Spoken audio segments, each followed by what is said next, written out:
Hey Scorpios, it's Rebecca from Being Human Tarot, and I'm here with your October 2018 reading. This month I'm using the Anima Mundi deck, which I'm really excited to be reading with. I just got it for my birthday in September, so I'm really enjoying getting to see a lot of the cards kind of, not exactly for the first time because I've been flipping through it and doing a few other readings, but some of them, yeah, I haven't like really taken the closest look at yet, so it's been fun to do these. I'm sticking with the same format as previous months where I'm doing a 3-card spread with the first card indicating what you should focus on this month, the second card indicating what you should set aside for the month, and then the third card indicating an additional consideration for the month. So, to get into your reading, for your focus of the month, you drew the 9 of Wands.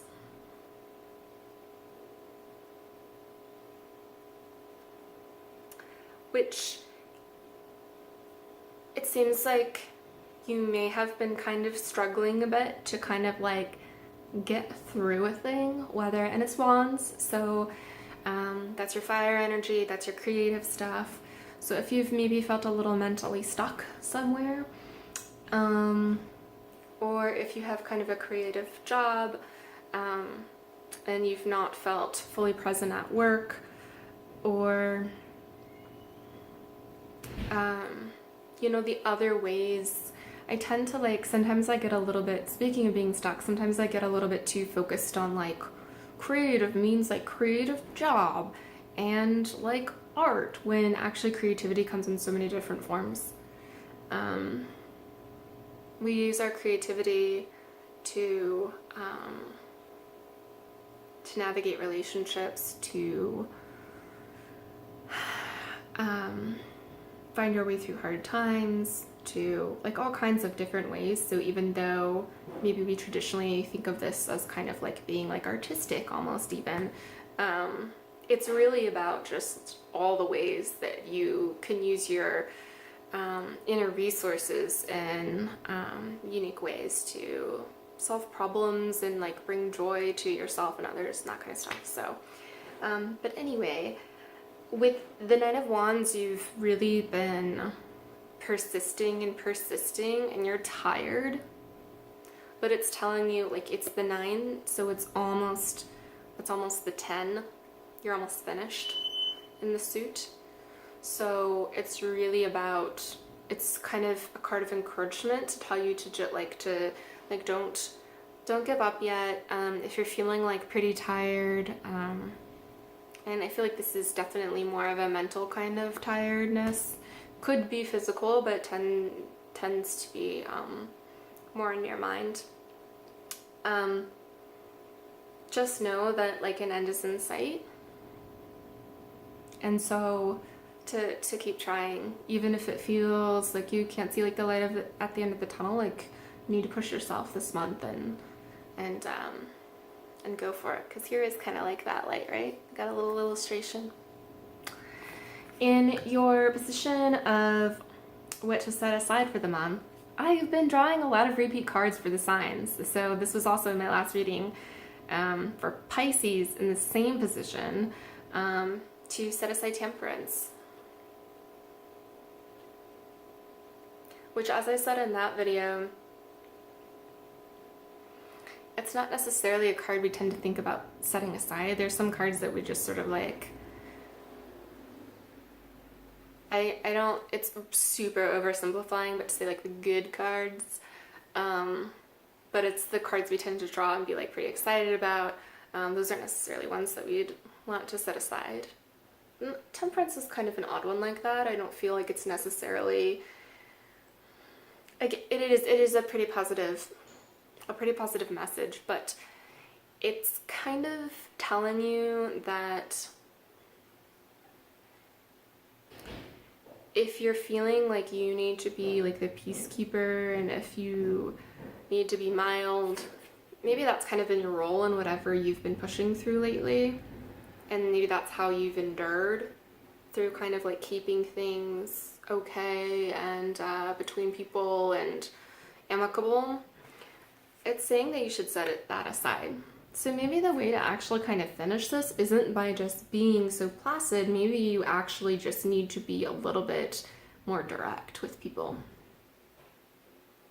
Maybe you have to go a little bit out of your comfort zone and set aside this sort of like temperate, like middle of the road, like energy, and you know, tell people what it is that you're really thinking. For your final card of an additional consideration, you drew the Five of Cups. So it's a beautiful illustration, but it's also, I didn't realize until I looked a little bit more closely. I mean, I knew it was the fives, so the fives can tend to tell us about some harder stuff going on, but yeah, there's like the little overturned baby penguin. It's a bit dire. Don't worry, it's not that dire, and it's also minor arcana.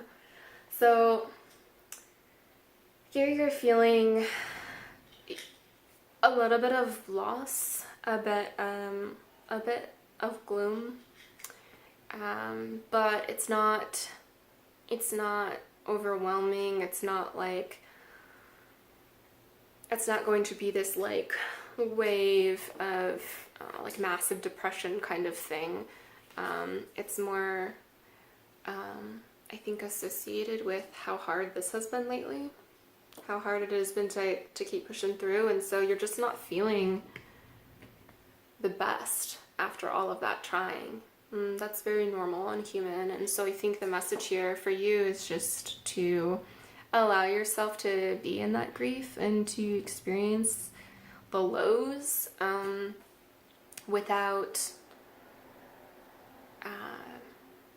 maybe talking down to yourself or telling yourself to just be positive. We have like a lot of culture these days that says weird shit like positive vibes only, and it's like really unhealthy and really disconnected with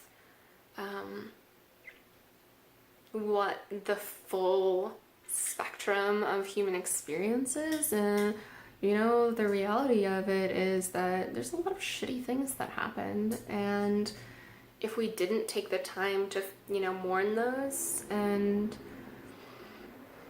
give them kind of the space that we need in our minds to feel the way we need to feel about them, that would be like that wouldn't be good for us. That's unhealthy.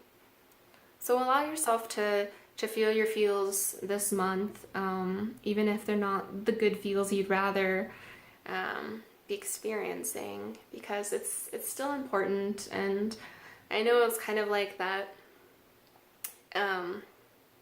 cliched saying, but without like the lows, there's nothing to contrast and make the highs seem great. So while this month might be a little bit to work through, you're almost there. And then, you know, like once you kind of like give yourself a break, I also feel like it's okay to take some time out for yourself if you want to this month. And then you can move on to the next big thing for you. So that's it for your reading. If you found the video useful, please give it a thumbs up and consider subscribing to the channel. I upload the suite of videos for all the signs before the first of every month, so that you'll get, you know, at least that last minute access at the beginning of the month to see like what's ahead. And that's it. I will pause this and pan down so that you can see the three cards together, because it's helpful visually and it's also like a beautiful deck. So that's it, Scorpio. Until next month. Oh, and the cat says hi. Bye. So as you can see, there's the cat, the Nine of Wands as your focus, Temperance as your set aside, she's rocking the camera, and the Five of Cups. as your additional consideration. See you next month.